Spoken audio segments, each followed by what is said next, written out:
Je vous propose que nous écoutions maintenant Jean-Claude Lenoir et après nous ouvrons la discussion. Merci Jean. Bonjour à toutes et à tous. Je vais parler de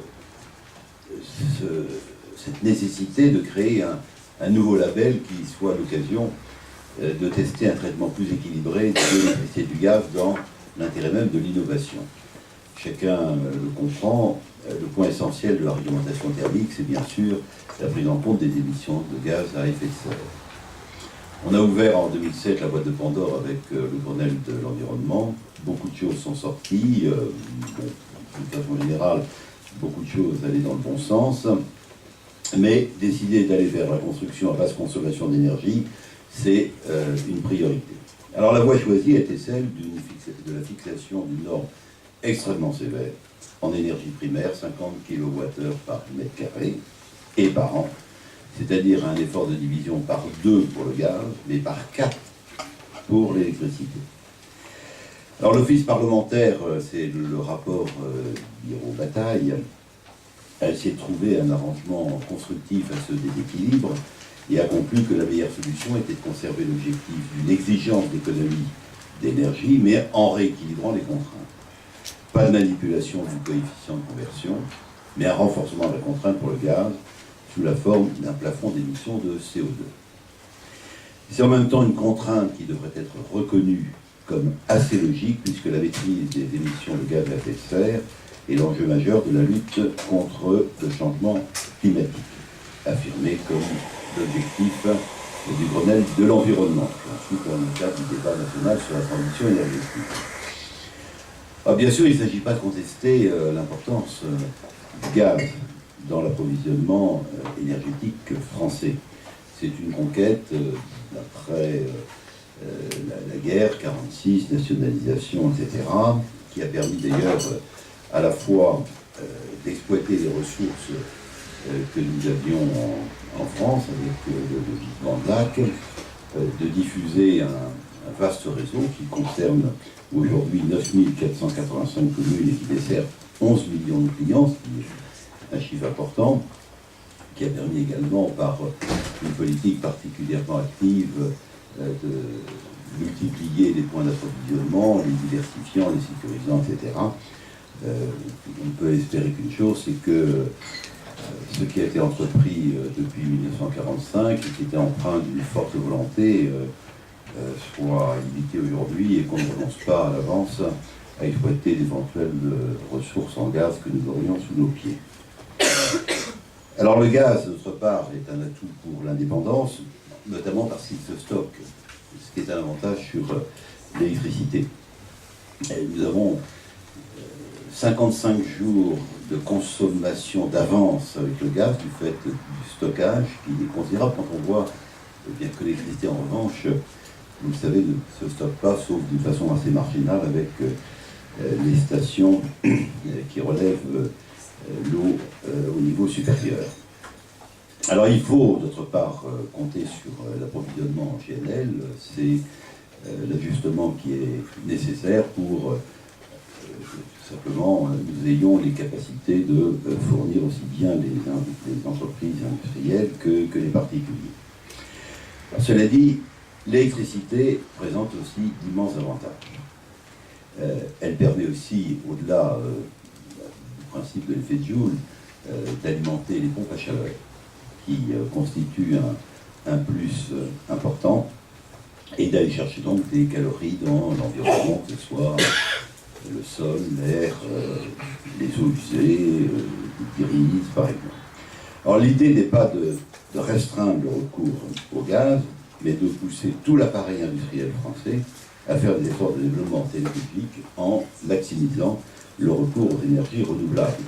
L'énergie renouvelable, c'est l'électricité. Il y aurait quand même un paradoxe à dire il faut développer des énergies renouvelables, mais on va pénaliser l'utilisation de l'électricité, car c'est quand même ce qui se passe.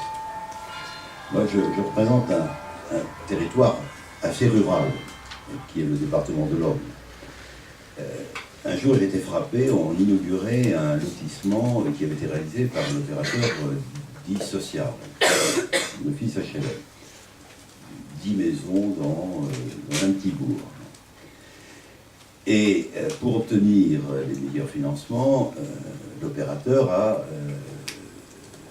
respecté les normes bâtiment basse consommation. D'où l'obligation qui lui a été faite d'utiliser le gaz et pas l'électricité. Alors du gaz, dans ce village, il n'y en avait pas. Donc on a construit une petite desserte locale à partir d'une citerne pour alimenter ces maisons en gaz, alors que le recours à l'électricité de l'opérateur aurait été plus intéressant d'un point de vue financier, aussi bien en investissement bien sûr, que même en consommation. C'est vraiment le comble de l'absurdité. Alors, aujourd'hui, il faut, c'est mon avis, c'est notre avis au sein de l'équipe parlementaire, établir un certain équilibre dans la répartition d'efforts demandés aux uns aux autres. La mobilisation pour l'innovation doit être efficace. Il faut que la concurrence ne soit pas faussée, comme on le dit en droit européen. Alors on ne peut que se réjouir que soit envisagée la préparation d'un label qui reprenne l'idée de la fixation d'un plafond d'émission de CO2. C'est une bonne manière d'appréhender les difficultés de mise en œuvre. On pourra ainsi expérimenter le plafond en grandeur réelle, stabiliser les méthodes de calcul des émissions. Il est effectivement grand temps de préparer l'adaptation à la réglementation thermique prévue en 2020 par la loi Grenelle 2 de juillet 2010. Pour ma part, je pense que la bonne formule consiste à transformer le biogaz en électricité. Nous avons actuellement des installations, peu nombreuses, mais qui sont tout à fait exemplaires, qui produisent de l'électricité pour des petites agglomérations de 700 habitants. Bon, l'intérêt, c'est que c'est en continu. Ce sont des unités qui produisent du gaz en permanence. Je l'ai dit, il faut alimenter l'unité de biogaz.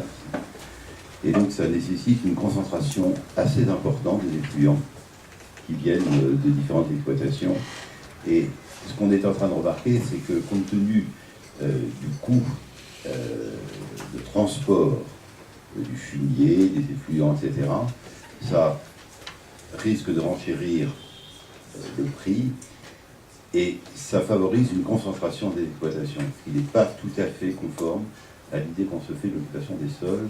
Donc, je reviens alors assez rapidement sur la question du label qui a été évoquée pour faire des propositions, en fait deux propositions de modulation qui me paraissent devoir être explorées.